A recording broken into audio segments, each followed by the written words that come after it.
Today's video is brought to you by Audible. Start listening with a 30-day Audible trial. Choose one audiobook and get unlimited Audible originals absolutely free. Visit audible.com/brainfood or text brainfood to 500 500. More on them in a bit, as well as a great audiobook recommendation from me. Now, if you followed our website, this YouTube channel, or our Brain Food Show podcast for very long, you know one of our favorite historic individuals is Theodore Roosevelt. Among countless other reasons to be admired, he's a man who enjoys a reputation as one of the most terrifyingly badass individuals to ever hold the office of leader of a nation, with countless stories detailing his cartoonishly manly exploits. For just a small sample to start, at one point, while he was living as a rancher, some thieves stole his boat in the middle of an ice storm. Given the rather dangerous weather conditions, you might think it just let them go, but no!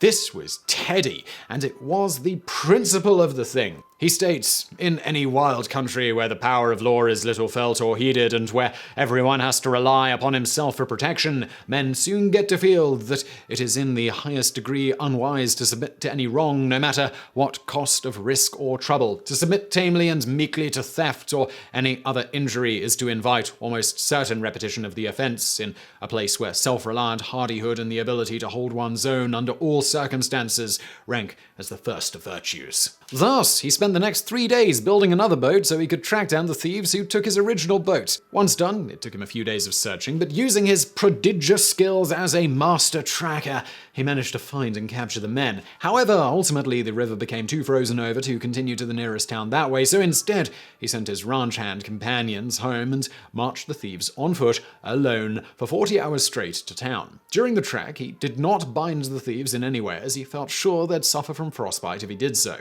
To keep them from overpowering him while they trudged along through the frozen wasteland, he simply kept a gun trained on them, and while they slept during rest periods, he kept himself awake by reading Tolstoy's then relatively recently published Anna Karenina.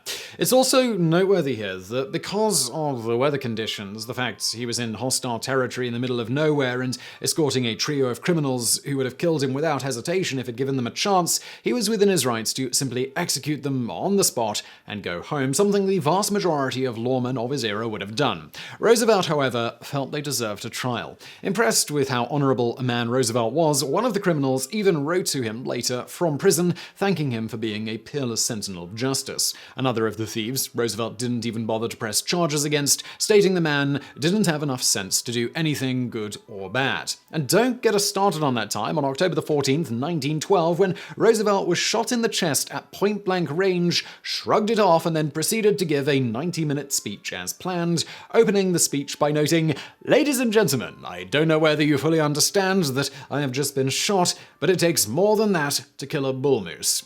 After the speech, he went to the hospital, where it was found that the bullet hadn't penetrated his lung, as it had become lodged in his ample chest muscle. When asked later why he hadn't rushed to the hospital after being shot, he simply stated, "In the event of the wound being mortal, I wished to die with my boots on." In yet another instance, hinting at his moral badassery, unlike many of his era, Roosevelt was a strong supporter of black American rights, including being the first president to invite a black man, Booker T. Washington, to have dinner at the White House on October the 16th, 1901. While this seems like a little thing today, at the time it was anything but. News of the controversial dinner traveled along the Associated Press wires throughout the night. The morning newspapers, in many cases, took the opportunity to attack both Roosevelt and Washington with fervor. For instance, the next afternoon, the Memphis Scimitar reported, "The most damnable outrage which has ever been perpetrated by a citizen of the United States was committed by the president when he invited a N-word to dine with him at the White House. It would not be worth more than a passing notice if Theodore Roosevelt had sat down to dinner on his own time with a Pullman cart porter, but Roosevelt the individual and Roosevelt the president are not to be viewed in the same light." Oh my. A U.S. Senator from South Carolina, Ben Tillman, even publicly proposed a retaliatory measure. The action of President Roosevelt in inviting that N-word will necessitate our killing 1,000 N-words in the South before they will reach their place again.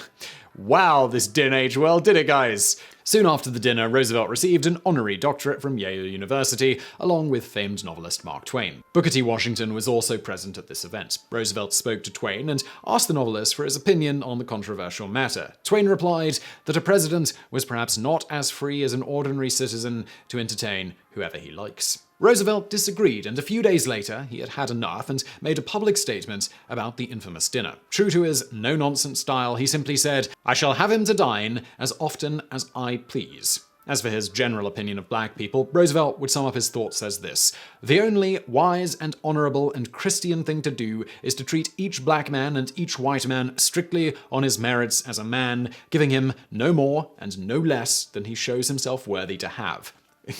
And there is your opposite example of something that has aged incredibly well.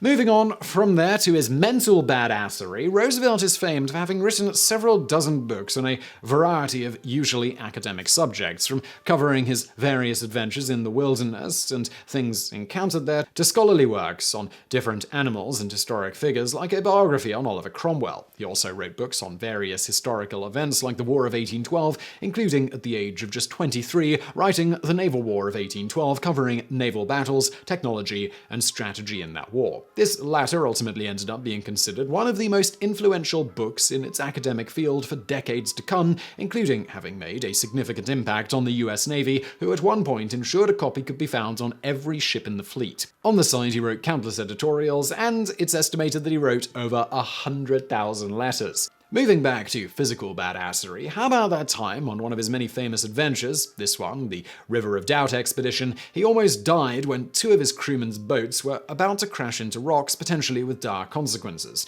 Disregarding his personal safety completely in favor of attempting to protect his men, Roosevelt jumped out of his own boat into the swift river, grabbed the two boats, and via his own strength, he stopped them from hitting the rocks. In a discussion of his own personal safety in another instance, he would note his thoughts on protecting those under him, stating, "It was just as when I was a colonel of my regiment. I always felt that a private was to be excused for feeling at times some pangs of anxiety about his personal safety, but I cannot understand a man fit to be a colonel who can pay any heed to his personal safety when he is occupied, as he ought to be, with his duty."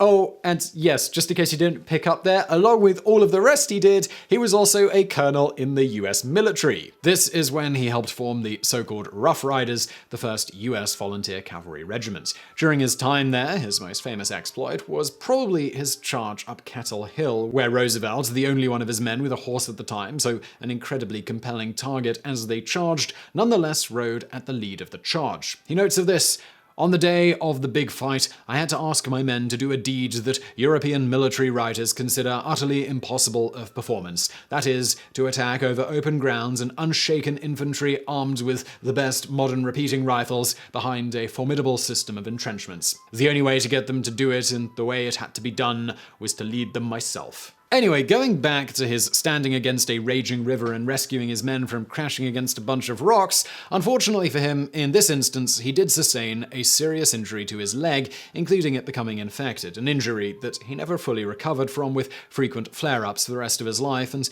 in the immediate aftermath, Roosevelt lost 55 pounds. As you might have guessed from all of this, Roosevelt was revered as a granite-chinned, barrel-chested mountain of a man who never shied away from a challenge. Not just built like a bull moose, he was also an extremely competent and accomplished fighter who didn't let something as silly as a major heart condition slow him down. You see, frequently ill as a youth, it was eventually determined he had something wrong with his heart, among other ailments, and when he was in college, his physician recommended he seek a career behind a desk and avoid any strenuous or stressful activities. Instead, he took his weak heart as a challenge, leading one of the most active lives imaginable, and not at all doing anything stressful like, running the United States, and at one point almost single-handedly delaying the start of World War I for several years, but more on that in the bonus facts. So, this all brings us around to his randomly challenging people to fistfights. As mentioned, born a sickly child who was plagued by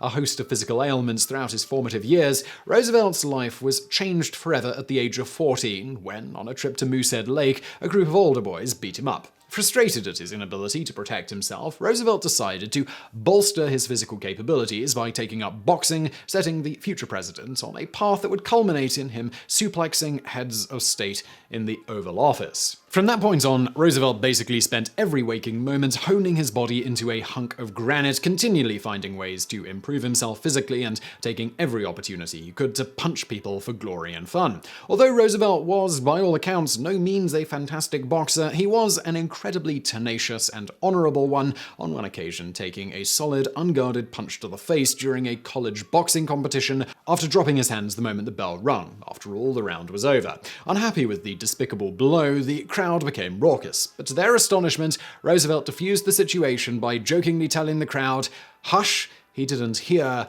and wiping his bloodied nose clean. This would prove to be a running theme throughout Roosevelt's life, with old Teddy never missing an opportunity to play to a crowd. For example, later in Roosevelt's career, he would frequently entertain White House guests by demonstrating wrestling throws or challenging especially strapping guests to test his own mettle, often coming out on top thanks to his proprietary blend of fighting styles. You see, in addition to being a competent pugilist, Roosevelt also studied jiu-jitsu and judo under legendary martial artist and judo pioneer Yamashita Yoshiaki.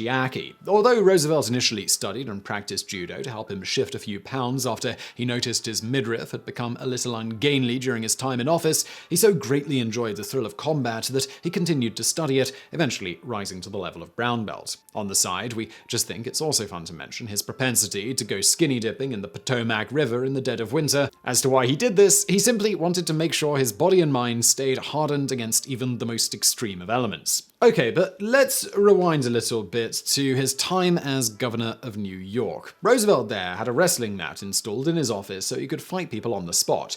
Roosevelt's antics annoyed the hell out of those in charge of his safety, who frequently tried to nudge Roosevelt towards gentlemanly pursuits more befitting a man of his station, like billiards. He was having approximately none of that, and continued to challenge anyone who seemed like they might be able to beat him to a fight, even at one point challenging a then current and the other former boxing and wrestling champion in the US to see how he measured up. As vice president and later president, Roosevelt continued with this practice, lining the White House's basement with wrestling mats so he could suplex people whenever he felt like it. On top of that, he would frequently test judo moves against his apparently understanding wife, random members of White House staff, and any visiting heads of state curious about whether stories of his physical prowess were in any way exaggerated. Roosevelt also continued his former practice of tasking aides with tracking down prize fighters and boxing champions who they could convince to fight him, all again with the man determined to never go soft. And lest you walk away thinking Roosevelt only won so many of these bouts because nobody would seriously consider hurting the president in these fights. But the truth of the matter is that Teddy took them very seriously and didn't just expect, but demanded his opponents to do the same. He gave them his best and he required that they reciprocate. Thus, he was on more than one occasion severely injured, with the worst being when Roosevelt suffered a punch to the left eye, delivered a half-dozen rounds into a boxing match against an army artillery officer.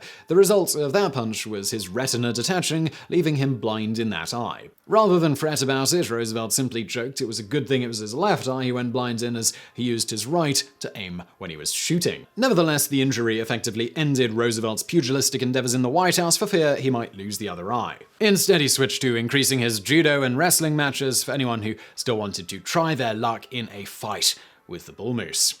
And one thing you guys should certainly try is today's sponsor, Audible. Now, you guys have probably heard of Audible. You're on the internet, you're watching a YouTube video, so I'm pretty sure you have. They have the largest selection of audiobooks in the world, bar none. Indeed, when you join Audible using our link below, not only do you get one free audiobook, but you also get unlimited Audible originals from their monthly selection. Personally, if you're looking for a book recommendation, I would check out In the Plex by Stephen Levy. Now, I think I might have mentioned this one before, but I was going through my Audible history and I was like, that was a really good book. I enjoyed that one. It's all about how Google got started. It's a super interesting listen, and Levy is a talented writer, so just brings the story together. It's fantastic. Start with Audible today using our link below. You get a 30-day trial, and using that trial, you get one free audiobook. Doesn't have to be the one I recommend, though. There are a huge range of audiobooks on that platform, so you are sure to find something that you love. But if you're lost, just get In the Plex. But it's not just audiobooks, like I said. Plus, you can exchange an audiobook if you don't like it,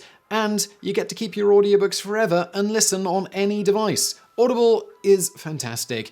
Go get it now. Audible.com/brainfood or text brainfood, one word, to 500 500, and let's do that bonus fact. In 1905, tensions were mounting between the somewhat allied France and Britain, with Germany on the other side, thanks to the First Moroccan Crisis. In a nutshell, this was, on its face, an issue of which European power should hold sway over Morocco. But more deeply, this was about Germany getting a little nervous over Britain and France buddying up to one another during the crisis, French expansion of influence, and how this all shifted power in Europe. As tensions rose, Germany attempted to get an official position from the US and Roosevelt, but the general contention at this time in the US was that the country should stay out of the conflict, so Roosevelt stayed more or less publicly neutral.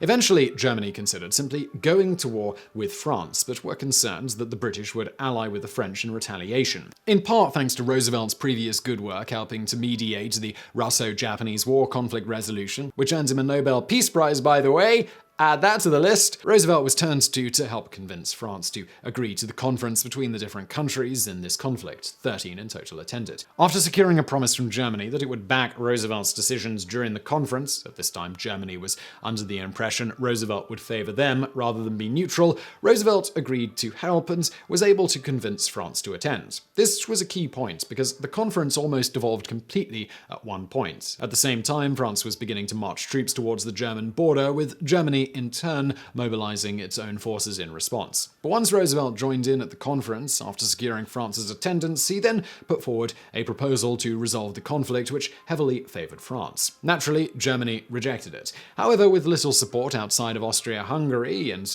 the US not backing them as they'd thought, along with their previous promise to Roosevelt to back the US's decisions, Germany finally gave in. Ultimately, the conference had a peaceful ending, with France's position more or less winning out, though there were a few face-saving provisions thrown Germany's way. Without Roosevelt helping to convince the French to attend the conference, or had it broken off, the conflict would have likely escalated to war, which, given many of the treaties that led to the escalation of World War I and the two sides involved here, this may have seen some version of World War I happen almost a decade sooner than it eventually did. So I really hope you found that video interesting. If you did, please do smash that like button below and do not forget to subscribe. Also, check out today's fantastic sponsor, Audible, who are linked to below, and thank you for watching.